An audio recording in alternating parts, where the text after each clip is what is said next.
रमो रमो सिद्धसाहुरम् रमो रमो सिद्धसाहुरम् रमो रमो सिद्धसाहुरम् चौबीसं तिथ्यरे उसहाई वीर पश्चिमे वंदे सबे सगड़ गढ़ हरे सिद्धि से सानमल सामी रमिदुण वर्डमाडम परमपाडम जिडंति सुधीना ओच्छामिदयसारं सायारणयारधं नीलम्। अंततीत सिद्ध परमेष्ठी भगवान की वर्तमान शासन नायक वर्धमान स्वामी की 1008 मूलनायक भगवान श्री पद्म प्रभु स्वामी की परम पूजनीय 108 आचार्य भगवान कुंद स्वामी की परम पूजनीय दीक्षा शिक्षा प्रदाता आचार्य भगवान शिक्षा विशुद्ध सागर जी महाराज की सिद्धांत शास्त्र की बंधु, हम सभी श्री पद्म प्रभु स्वामी के श्री चरणों में शिव श्री की प्राप्ति के लिए श्री जिन देशना का श्रवण कर रहे हैं। जीवन का कोई सार है तो वह रहनसार है। इसकी प्राप्ति जिसने की है, निर्वाण की प्राप्ति उसने की है। इस संसार में अनेकानेक जीव हुए जिन्होंने मन की क्रिया, वचन की क्रिया व काय की क्रिया, दो विषय जैनागम में प्राप्त होते हैं। एक होता है गुप्ति, दूसरा होता है दंड। बहुत गंभीर विषय है, क्योंकि आचार्य कुनकुन स्वामी गाथा नंबर 92/9-2 में ये बता रहे हैं कि कौन सी आत्माएं दीर्घ संसारी हो जाती है। गुप्ति अर्थात नियंत्रण, दंड अर्थात अनियंत्रण। दो यदि संक्षिप्त में मेरी परिभाषा देखें इसकी, मन की प्रवृत्ति यानी मन का गोपना, मनोगुप्ति। वचन का गोपना, वचन गुप्ति। काय का गोपना, काय गुप्ति। यानी मन का नियंत्रण, मनोगुप्ति। वचन का नियंत्रण, वचन गुप्ति। काय का नियंत्रण, काय गुप्ति। मन की चंचलता, स्वच्छंद प्रवृत्ति, मन दंड। वचन की चंचलता, वचन की स्वच्छंद प्रवृत्ति, वचन दंड। काय की चंचलता, काय की स्वच्छंद प्रवृत्ति, काय दंड। आचार्य कुनकुन स्वामी यह जो गाथा नंबर 92 में बता रहे हैं कि कौन सी आत्मा दीर्घ संसारी है। पहले ही हेतु उन्होंने कह दिया, दंड से ही गाथा प्रारंभ हुई। अभी गाथा में पढ़ रहा हूँ थोड़ी देर से, दंड से ही गाथा प्रारंभ हो रही है। व्यतिकीर्ण व्यावृत्ति हेतु लक्षणम, ऐसा न्याय दीपिका जी ग्रंथ जो है यति बिशप स्वामी कहते भूषण आचार्य महाराज का, उन्होंने उस गाथा में मतलब उस सूत्र में लक्षण की परिभाषा की है। अर्थात परस्पर मिली जुली हुई वस्तु में से एक कोई ऐसा चिन्ह जो उन वस्तुओं को पृथक करके बता दे, उसका नाम लक्षण कहा गया है। जैसे मान लीजिए एक बहुत बड़ा बाग है और उसमें बहुत सारे वृक्ष हैं। किसी से कहा कि एक काम करो, 2 आम तोड़ लाओ। अब उसको समझ में नहीं आ रहा कि आम का वृक्ष कौन सा है और आम क्या है, उसने कभी देखा नहीं उसको। वहाँ पे अनार के भी वृक्ष हैं, वहाँ पे सीताफल भी है, वहाँ पे केला फल भी है, वहाँ पे जाम फल भी है, आदि आदि फल बहुत सारे। अब वो बाग में गया, उसको समझ में नहीं आया, 10, 15, 20, 25 मिनट घूम के वो वापस आ गया। बोले क्या कहा था आपने? भैया आम चाहिए। समझ में नहीं आया आम कौन सा है। अच्छा, लक्ष्य को वो प्राप्त नहीं कर पा रहा तो क्या कह दिया, चलो एक काम करो, सुनो, जाना जिस वृक्ष में पीले फल होंगे वो आम होंगे, उन्हें तोड़ लाना। पहले उसको लग गए थे 20-25 मिनट, वो समझ नहीं पाया क्या करना है, क्या कुछ ऐसा। और फिर जैसे ही गया तुरंत आम ले आया। पहले ही पूछ लेता, पर ठीक है, सुबह का भूला यदि शाम को लौट आए तो वो भूला नहीं कहलाता। तो उसको लक्षण बताया कि देखो पीला पीला जिसमें होगा वो आप ले आना। लक्षण से लक्ष्य की तुरंत पहचान हो गई। ऐसे ही क्या होता है, व्यक्ति का मन शुभ है या दंड प्रवृत्ति चल रही है, लक्षण से पहचान हो जाया करती है। वचन की प्रवृत्ति शुभ है या वचन में दंड प्राणा चल रहा है, पहचान हो जाती है। काय की प्रवृत्ति शुभ है या दंडपना चल रहा है, पहचान हो जाती है। ऐसी इस संसार में अनंतानंत आत्माएं हैं। कुछ ऐसी आत्माएं भी हैं जिसके आचार्य कुनकुन स्वामी यहाँ पे व्याख्यान कर रहे हैं कि जो आत्माएं, जो जीव इस संसार में घर गृहस्थी से विरक्त हो जाते हैं, उनका घर में मन नहीं लगता। कहीं गुरु के उपदेश से, कहीं पूर्व के संस्कार से इन ऐसी आत्माओं को वैराग्य हो जाता है। यानी संसार के प्रति, शरीर के प्रति और भोगों के प्रति इनको विरक्तियां हो जाती है और ये घर छोड़कर साधु के संघों में आ जाते हैं। ऐसी आत्माएं रंगीन कपड़ा जो पहना करती थी, तो ऐसे जीव सफ़ेद कपड़ा धारण कर लेते हैं। ब्रह्मचारी जिसको कहते हैं, ब्रह्मचारी वो बन जाते हैं। ब्रह्मचर्य व्रत धारण करने के बाद और विरक्ति बढ़ती है और उत्साह बढ़ता है। शरीर आदि जो बाह्य द्रव्य कहे हैं, पुद्गर आदि बाह्य द्रव्य, इनके प्रति विरक्ति आती जाती है। बस एक स्वात्म द्रव्य ही दृष्टिगोचर पुनः पुनः बार बार होता है। फिर ये जीव विचार करता है कि अब मुझे और आगे बढ़ना है। केश लुंचन, दिगंबर जैन आमना की जो कठोर साधना, साधु बनने के बाद तो छोड़ो, कपड़े में ही भावना भा लेता है कि चलो मुझे केश लुंचन करना है, बालों को उखाड़ना है, तो केश लुंचन कर लिया। इसके पश्चात और वैराग्य बढ़ता है और आनंद आने लगता है जीवन में। लगता है कि अरे ये कहाँ झंझट में पड़ गए, 2-2 बार खाओ, पानी पियो, क्या क्या करो, कपड़े धो तो हिंसा, स्नान करो तो हिंसा। तो ये जीव अपना संयम को और दिन करता है और प्रार्थना करता है कि मुझे दीक्षा दे दो, मैं जैन साधु बनना चाहता हूँ, मुझे अब ये सब कपड़ों में भी मुझे भार लगने लग गया। तो जो आत्मा मिथ्यात्व में थी और धीरे धीरे वैराग बन के वे साधु बन जाती हैं।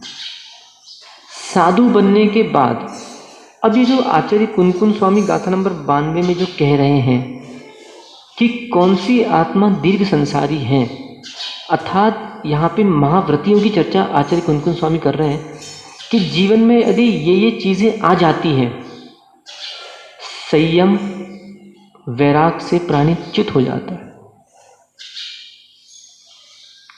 दंडतय सल्लतय मंडी माणो असुयगो साहू, भंडर जायण सीलो हिंडई सोदी संसारे।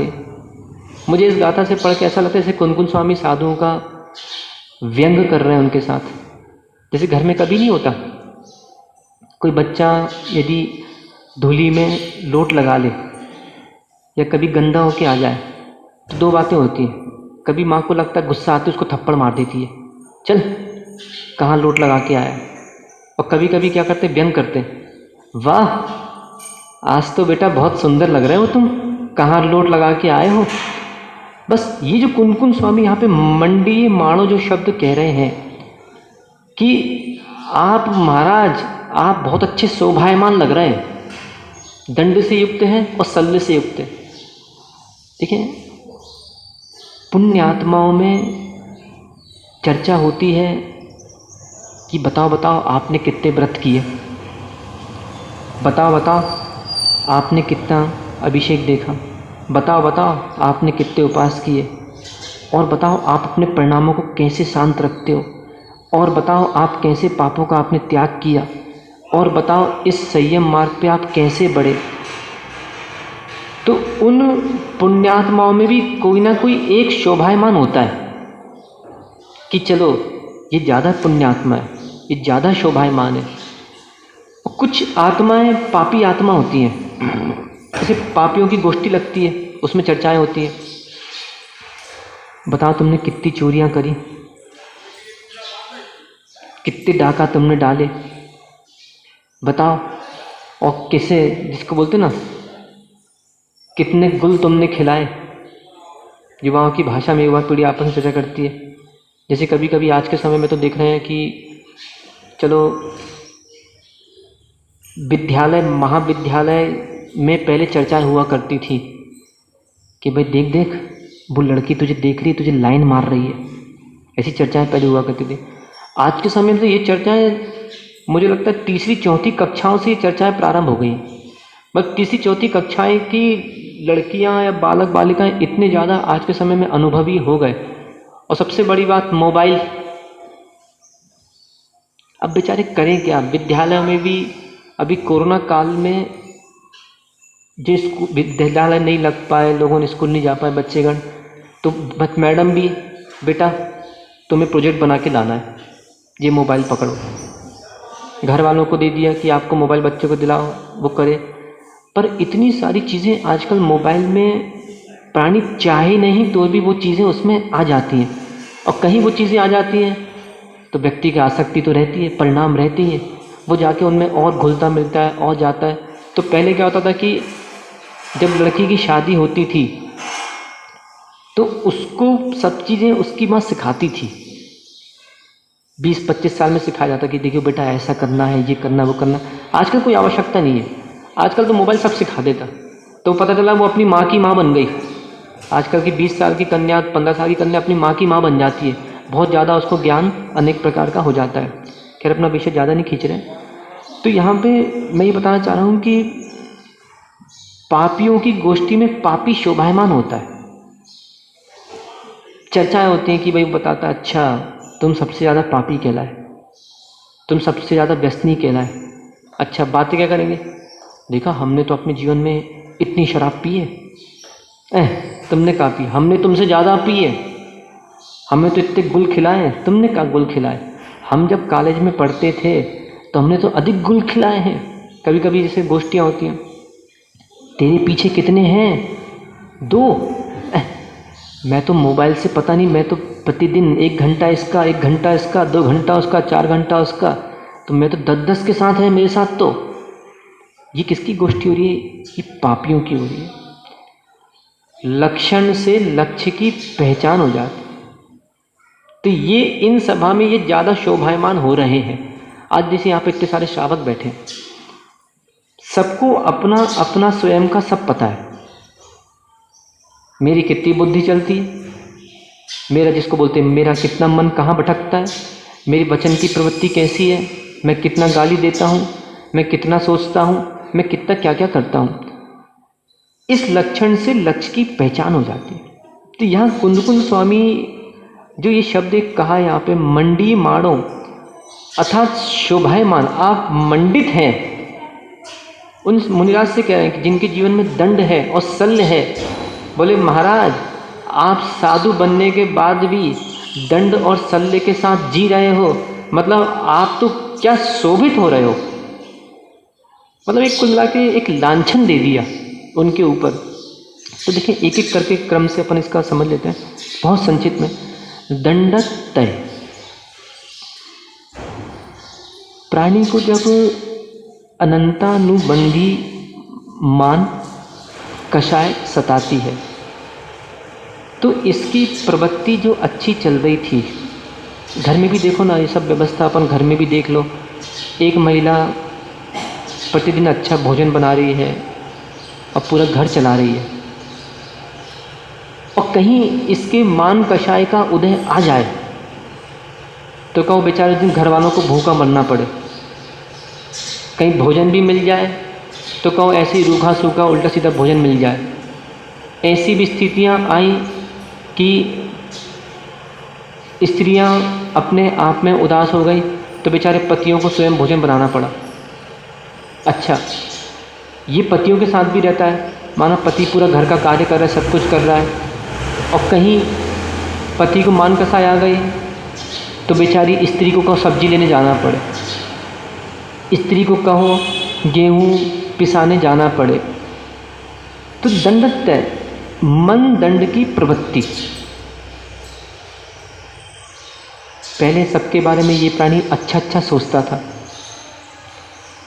मान कषाय आ गई तो इसको कोई अच्छा नहीं लगता, सब बुरे लगते। घर में है ना बच्चों की स्थितियाँ, आज तो हम बता रहे हैं, बच्चों से भी चर्चाएं हम करते हैं, सबसे चर्चाएं करते हैं। बच्चे कहते पाए जाते हैं मुझे कोई प्यार नहीं करता, मुझे कोई ध्यान नहीं देता, मेरी मम्मी तुम्हारे पड़ोसी को प्यार करती है, मेरी मम्मी तुम्हारे छोटे को प्यार करती है। अब माँ करे तो करे क्या, क्योंकि कारण जो है उसके साथ ही कार्य कारण का एक संबंध है। बिना किसी प्रकार के कारण के कार्य हो नहीं सकता। मंदन, तो मन में बुरे विचार आ जाना, अशुभ विचार आ जाना। पहले भगवान अच्छे लगते थे, बुरे लगने लग गए। पहले गुरु अच्छे लगते थे, बुरे लगने लग गए। पहले माँ अच्छी लगती थी, बुरे लगने लग गए। पहले पिता अच्छे लगते थे, बुरे लगने लग गए। अर्थात इसका मान कषाय का उदय आ गया। इसकी जो मन की अच्छी प्रवृत्तियाँ थी, स्वतंत्र प्रवृत्तियाँ, आराम से हिलोरे ले रहा था आकाश में, और जैसी मन दंड प्रवृत्ति प्रारंभ हुई, अशुभ विचार, अशुभ ध्यान, दिन भर उल्टा सोचना, उल्टा विचारना, इससे वचन दंड भी बिगड़ गया। पहले सबसे अच्छे से बात करना, मुस्कुराना, जय जिनेंद्र करना, अब मन बिगड़ गया, मन में स्वच्छंद प्रवृत्ति आ गई, तो वचनों में भी गाली दे देना, वचनों में भी कुछ कहा चिड़चिड़पना कर लेना, वचनों से भी अशुभ बोल देना। किसी ने कहा एक काम कर लो, हमें नहीं करना, किसी ने कहा कर लो, हमें नहीं करना, ऐसा समझ लो, हमें नहीं खाना। इसकी वचन दंड की प्रवृत्ति प्रारंभ हुई। काय दंड की प्रवृत्ति, अर्थात पहले बहुत ध्यान से देखकर सब क्रिया होती थी, अब काय दंड की प्रवृत्ति, भ्रुकुटियाँ तो बढ़ गई, फैल गई, चेहरा तो उसमें मान सता रहा है। पहले प्राणी देखते ना, हम तो स्वयं समझते हैं सब बातों को। देखो सबसे लक्षण से लक्ष्य की पहचान हो जाया करती है। समाजों में भी रहते हैं तो पहले कभी व्यक्ति अच्छे घुटने टेक कर, सिर को बिल्कुल चरणों में रख कर, हे स्वामी नमोस्तु, और पता लगा कभी कभी खड़े होकर हाथ जोड़ने के भी भाव नहीं आ रहे, तो समझ में आया था इसकी काय दंड की प्रवृत्ति शुरू हो गई। इसके मन में मान कषाय का उदय आ गया, अब ये प्रणाम भी नहीं करता। तो ऐसे अनेकानेक प्रकार के जो दंडत है, ये 3 दंड हैं। ऐसी आत्माएं दीर्घ संसारी आचार्य कुनकुन स्वामी कह रहे हैं। इसलिए अपने जीवन में यदि कभी ऐसा लग रहा है कि मैं दंडी बन चुका हूँ, सामायिक कर लिया करो कभी, मैं दंडी हूँ, मैं दंडी हूँ, कभी ऐसा लगे कि मेरे मन में अब सरलता नहीं बची, बदलने का प्रयास करो। मेरे वचन में सरलता नहीं बची, बदलने का प्रयास करो। मेरे काय में सरलता नहीं बची, बदलने का प्रयास करो। क्योंकि नहीं बदलोगे, माना कोई घर की कन्या है, कोई हमारा युवा है, आज घर में उसकी दुष्ट प्रवृत्तियां चल रही हैं, वो घर छोड़ के कहीं दूसरे घर में भी जाएगा, या मान लो कहीं उसने अपना अन्य जगह स्थान में अध्ययन प्रारंभ कर दिया, वहाँ घर बसा लिया, और कहीं उसकी प्रवृत्ति वहाँ रही, तो वहाँ भी दंड प्रवृत्ति के कारण वो सफलता को प्राप्त नहीं कर पाएगा। यदि कोई कन्या जिसकी दंड की प्रवृत्ति आज युवा पर्याय में यहाँ चल रही है, और वो कहीं ससुराल चले जाए, कहीं अपने शादी उसकी हो जाए, तो उसका क्या होगा?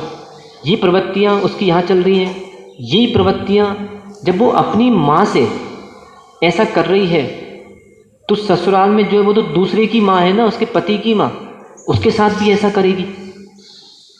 तो कुल मिला के अंदर ही अंदर ऐसी दीमक लगती जाएगी, ऐसी दीमक लगेगी कि पता चला पूरा इसका खोखलापन जीवन में आ गया। तो इसलिए शाम को इस शब्द से दंडक तय से, इसलिए आचार्य भगवंतों ने कहा यदि मन को स्वस्थ रखना है तो स्वाध्याय करो।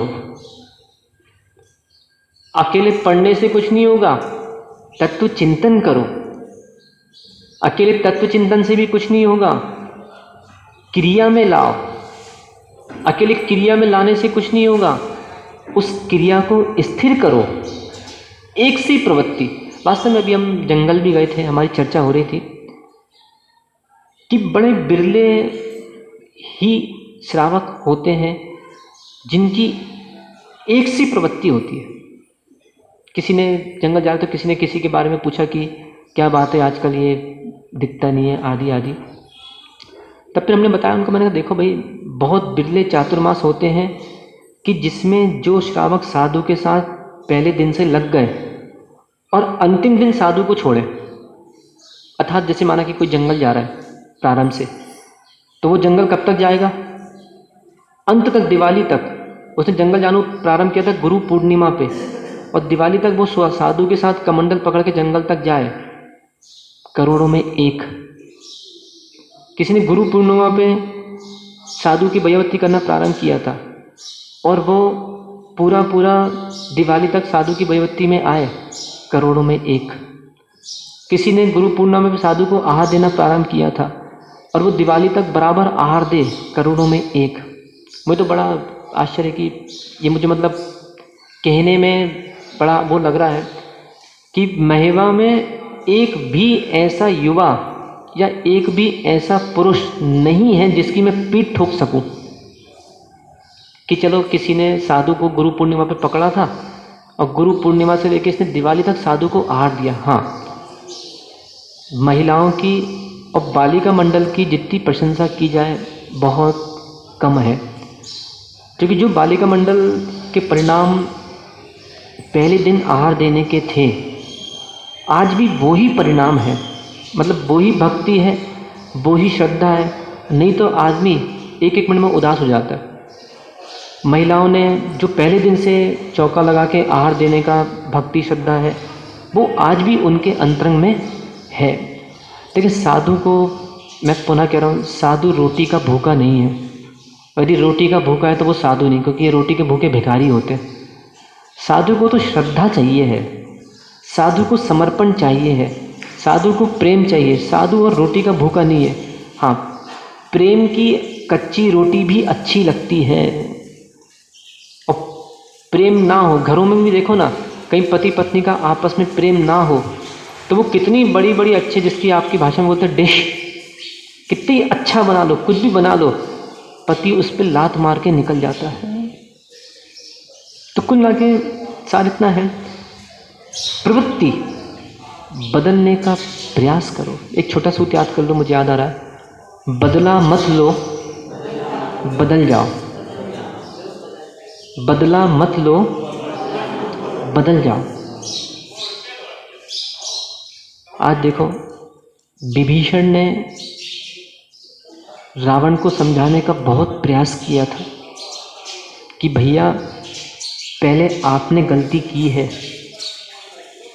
आप किसी दूसरे की स्त्री को लेके आ गए, ये आपकी बहुत बड़ी गलती थी, और अब आप गलती पे गलती कर रहे हो।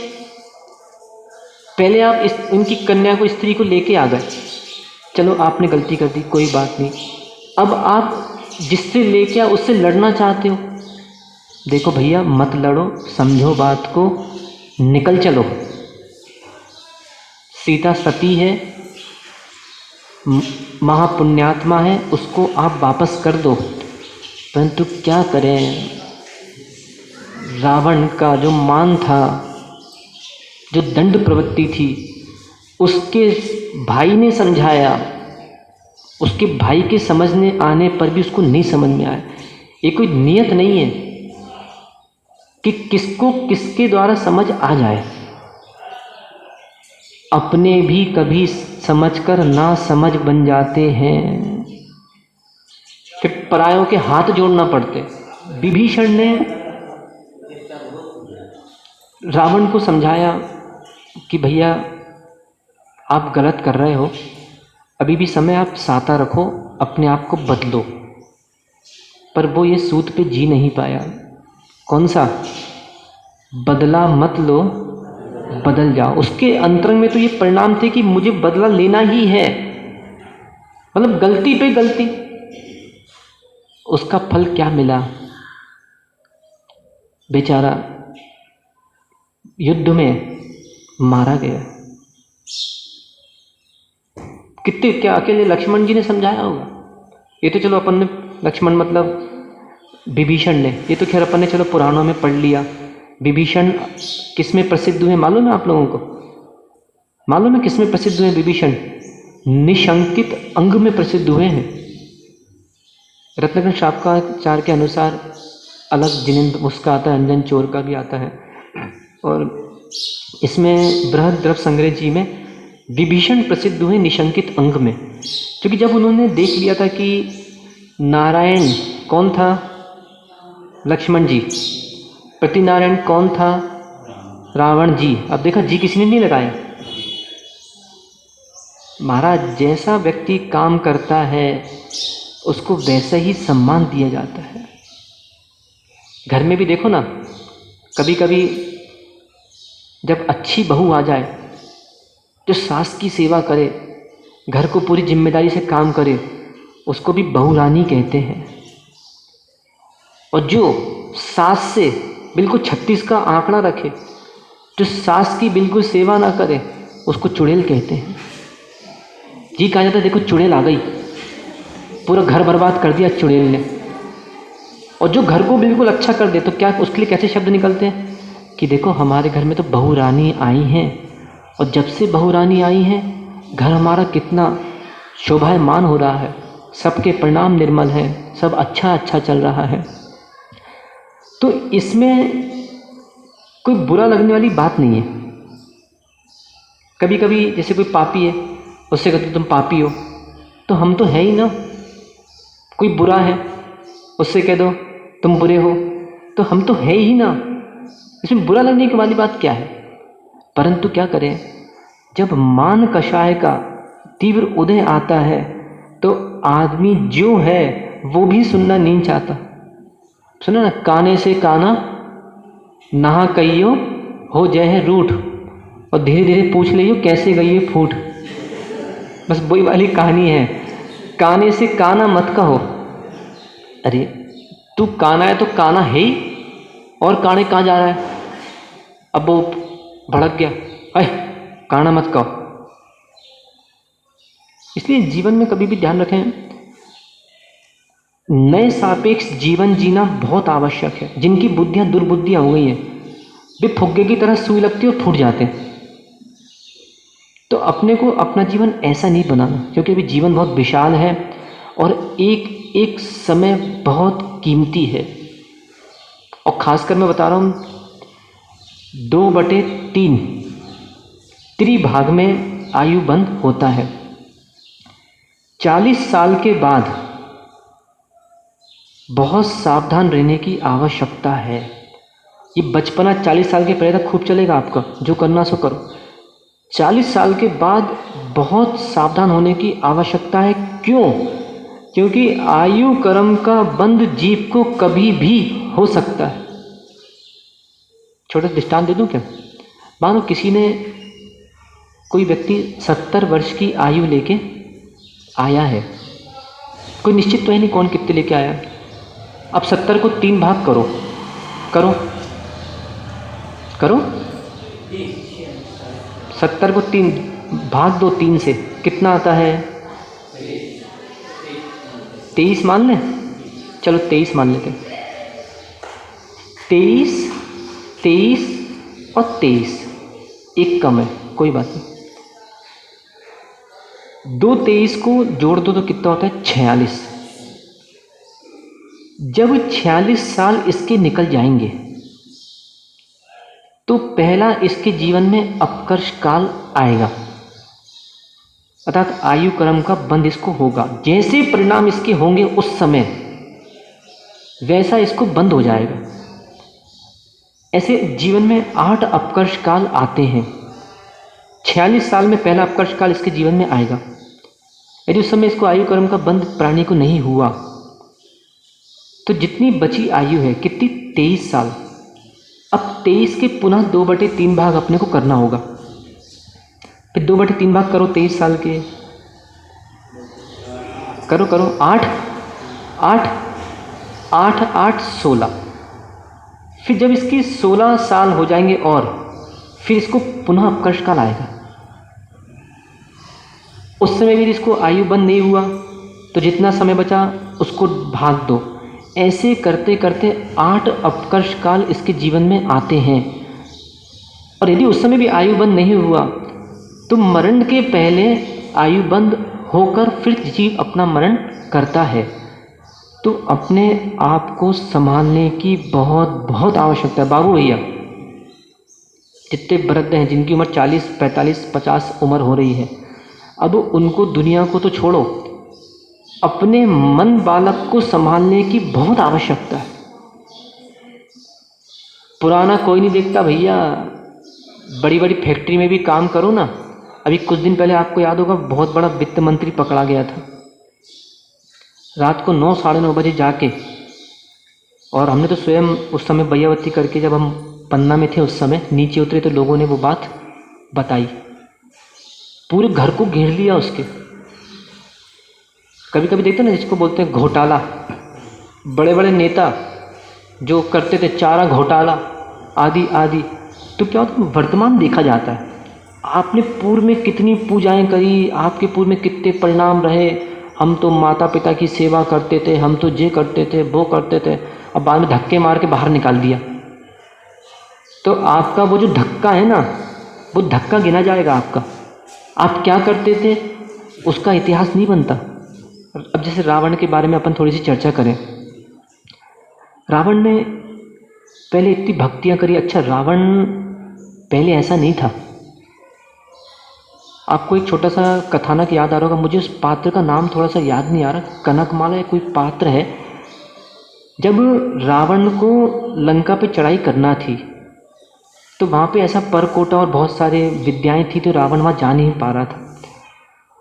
और यहाँ मतलब रावण जो था, रावण तो लंका में ही था, उधर रावण को किसी पे चढ़ाई करना थी, मतलब रावण की चर्चा ही कर रहे हैं। तो कोई दासी थी किसी दूसरे की, मतलब विपक्ष की, वो रावण के ऊपर आसक्त हो रही थी और वो चाहती थी कि मुझे रावण मिले। पर रावण उस समय पर स्त्री के प्रति उसका भाव बुरा नहीं होता था। उधर वो दासी को पता पड़ा कि ऐसी ऐसी बात है, तो वो जो कहती है, जो रावण के ऊपर आसक्ति थी कि मैं अब रावण के बिना जी नहीं सकती, मुझे रावण चाहिए है। तो वो दासी ने जाके रावण को संकेत थोड़े से दे दिए। अच्छा, और रावण उस शत्रु के घर जाना ही चाह रहा था पर वो अंदर प्रवेश नहीं कर पा रहा था। तो इधर रावण के किसी सहमित्र ने उससे कहा, रावण से, कि देखो एक काम करो, तुम हाँ भर दो, हाँ भर दोगे, वो सहायता कर देगी, कुछ विद्या बता देगी और तुमको प्रवेश करने मिल जाएगा, शत्रु को जीत लेना। कौन सा उसके साथ तुमको मिलना है, हाँ तो भर दो पहले। तो रावण ने उसकी दासी से कह दिया कि ठीक है, हम उससे मिलेंगे। दासी ने जाके खबर कर दी। यहाँ पर जब रावण वहाँ पहुँचा तो वो दासी ने क्या किया, उसके पहले ही उसने रावण को कोई विद्या, कोई तरकीब बता दी कि आपको ये परकोटा तोड़ना है, विद्याओं का क्षरण करके कैसे अंदर प्रवेश करना है। और रावण वहाँ पे शत्रु को जाके उसने पकड़ लिया, वो वहाँ पे उसका लक्ष्य पूरा हो गया।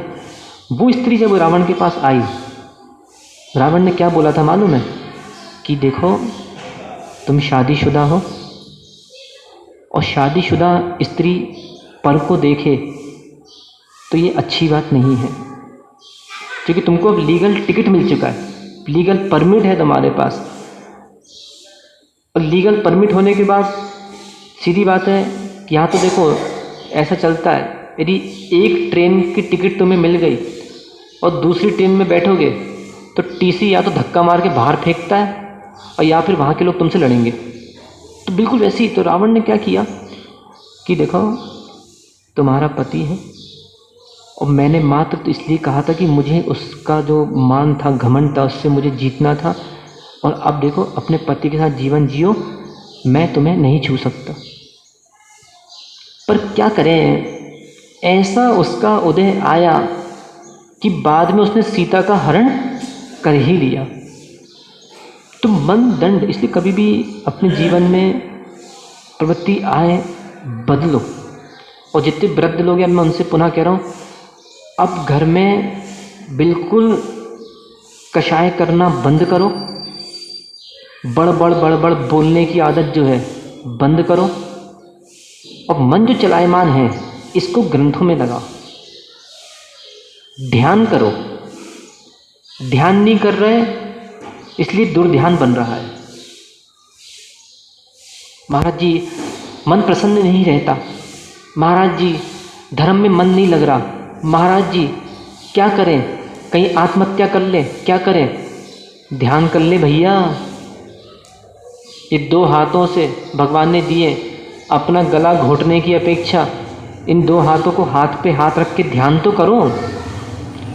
अब वही वाली बात आ रही है, किसी का पेट दुख रहा है और वैद्य जी कह रहे हैं कि भैया चलो ये 2 दवा खा लो, आपका पेट दर्द ठीक हो जाएगा। अब पेट पकड़ के बैठे और दवा खाना नहीं है, तो कैसे संभव है? इसलिए जो मन में आज के समय में श्रावकों के जो बिल्कुल दंड प्रवृत्ति आ रही है, याद नहीं रहता, भूल जाते हैं, आदि आदि, ध्यान करो सब रहेगा। विजय कुमार जी समझ आ रहे कि नहीं? ध्यान बढ़ाओ, इसलिए बार बार सामायिक करो, ध्यान दो। ध्यान कहाँ है? अपने आप जीवन में आनंद आएगा। दूसरा जो हेतु यहाँ पे कह रहे हैं, दंडत्य समझ में आ गया ना? सल्लत्य चुभती है।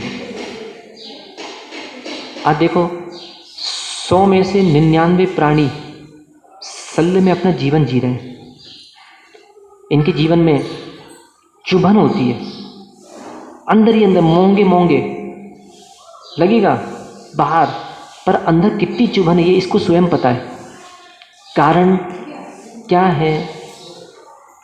सल जो व्यक्ति को कांटे की तरह चुभे। कितने प्रकार की सल होती है मालूम है? साधु को भी सल होती है। साधु प्रतिक्रमण करते हैं, ये कुनकुन स्वामी उन्हीं की यहाँ व्याख्यान कर रहे हैं। कोह सल्लाए, मान सल्लाए, माया सल्लाए, लोह सल्लाए, प्रेम सल्लाए, पिबास सल्लाए, रियाड़ सल्लाए, मिच्छा दंसन सल्लाए। क्या कह रहे हैं? देखो तुम बाहर छोड़ो, बाहर जो हो रहा है होने दो, अपन तो अपना देखो। कुहू सल्लाए, तम आ गया। देख तम समझते हो? तम आ गया, कुछ भी हुआ तम आ गया। इसकी अभी क्रोध सल्ल तेरे अंदर चल रही है। मान सल्लाए, कोई इच्छा की पूर्ति नहीं हुई, बुरक गया। रूठ गया। तेरी अभी मान सल्ल चल रही है, माया सल्ला है, छल कपट करना, कहीं का कहीं विषयों में लिप्त रहना। अभी माया सल्ला चल रही है, माया सल्ल चल रही है। लोह सल्ला है, त्यागी बन गया और त्याग करने के बाद भी आसक्ति जा रही है। अभी लोह सल्ला है, लोभ रूपी सल्य तेरे अंदर है। प्रेम सल्ला है, प्रेम चाहिए इसको, प्रेम का भूखा है। अरे तू तेरी आत्मा से जो अपनी आत्मा से प्रेम नहीं कर रहा, वो प्रेम का भूखा है और वो बेचारा दुखिया। जो तेरा है उस निज आत्मा से प्रेम कर, तो तुझे ये दूसरों के शरीर से प्रेम करने वाले लोगों की आसक्ति नहीं होगी।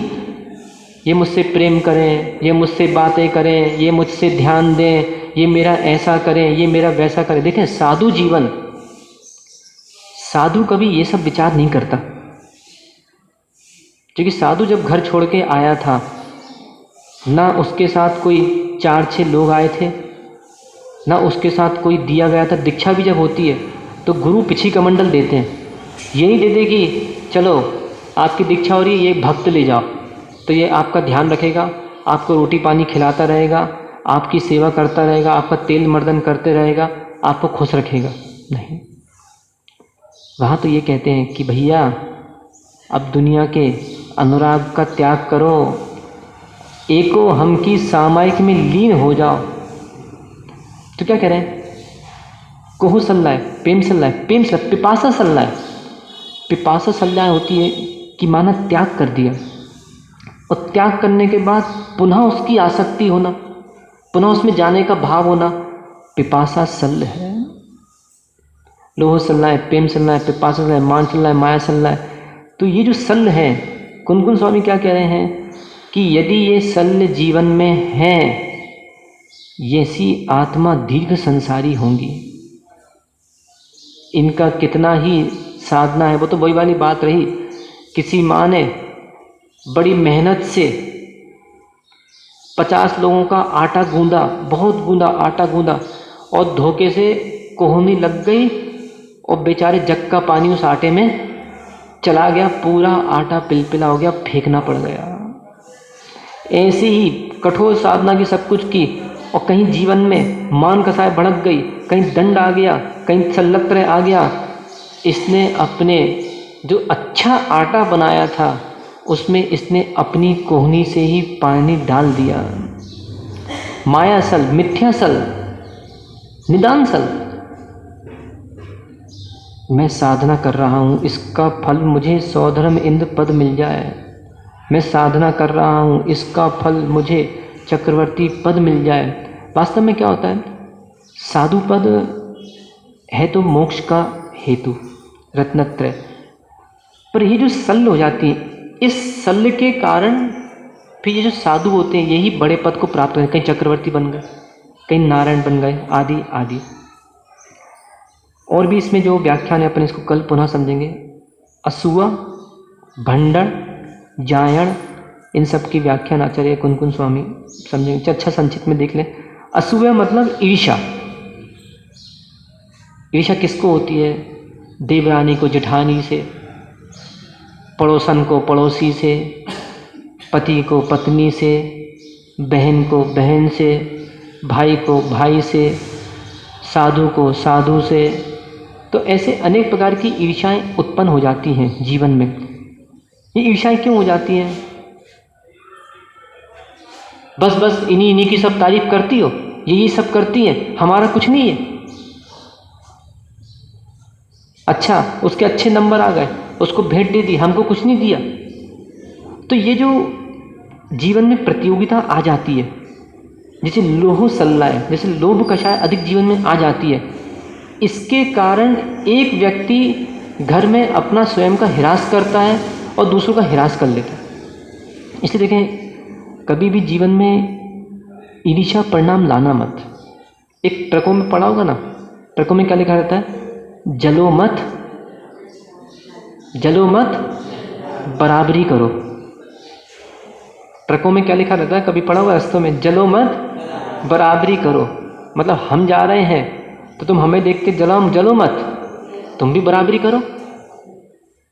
एक महिला घर में रोटी बनाना नहीं जान पाती अच्छे से, तो वो दूसरे से जलती है कि क्या है, उसी की प्रशंसा, उसी की प्रशंसा, उसी की प्रशंसा।